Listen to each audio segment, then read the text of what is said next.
एक बार एक किसान परमात्मा से बड़ा नाराज हो गया। कभी बाढ़ आ जाती है, कभी सूखा पड़ जाता है, कभी धूप बहुत तेज हो जाती है तो कभी ओले पड़ जाती हैं। हर बार किसी ना किसी कारण की वजह से उसकी फसल खराब हो जाती थी। एक दिन किसान बहुत तंग आकर उसने परमात्मा से कहा, देखिए प्रभु, आप परमात्मा हैं, लेकिन लगता है कि आपको खेती बाड़ी की जरा भी समझ नहीं है। मेरी एक प्रार्थना है कि एक साल मुझे मौका दीजिए, जैसा मैं चाहूं वैसा मौसम हो। फिर आप देखना मैं कैसे अन्न के भंडार भर दूंगा। परमात्मा मुस्कुराए और कहा, ठीक है, तुम जैसा चाहते हो वैसा ही होगा। जैसा कहोगे वैसा ही मौसम कर दूंगा और बिल्कुल भी दखल नहीं दूंगा। किसान ने गेहूं की फसल बोई। जब धूप चाहा तब धूप मिली, जब पानी चाहा तब पानी। तेज धूप, ओले, बाढ़ और आंधी तो उसने आने ही नहीं दिया। समय के साथ साथ फसल बढ़ी और किसान की खुशी भी, क्योंकि ऐसी फसल तो आज तक हुई ही नहीं थी। किसान ने मन ही मन सोचा, अब पता चलेगा परमात्मा को कि फसल कैसे उगाते हैं। बेकार ही इतने दिन से बरस बरस के हम किसानों को परेशान करते रहे। देखते ही देखते फसल काटने का समय भी आ गया।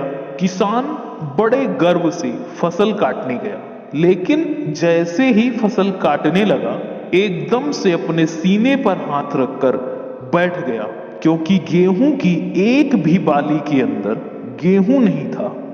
सारी की सारी बालियां अंदर से खाली थी। किसान बड़ा दुखी होकर परमात्मा से बोला, प्रभु, ये क्या हुआ? तब परमात्मा बोले कि ये तो होना ही था।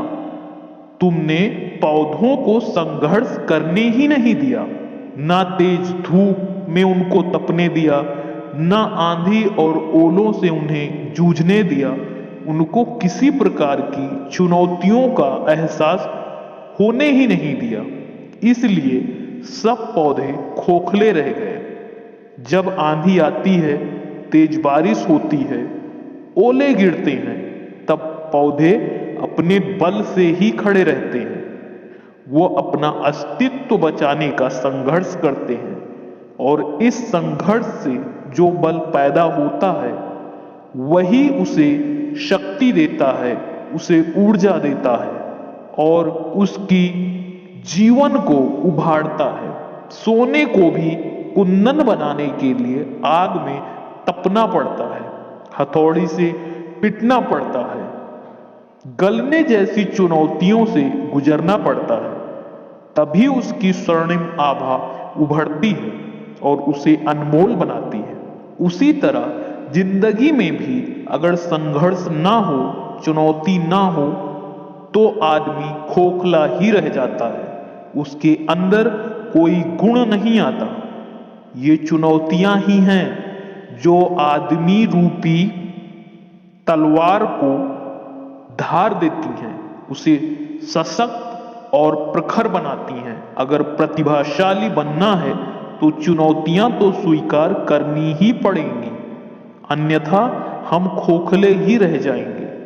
अगर जिंदगी में प्रखर बनना है, प्रतिभाशाली बनना है, तो संघर्ष और चुनौतियां आएंगी और उनका सामना डट कर करना पड़ेगा। दोस्तों, उम्मीद है आपको यह कहानी जरूर पसंद आई होगी। कहानी पसंद आई तो चैनल को सब्सक्राइब करें, वीडियो को लाइक और शेयर करें। धन्यवाद।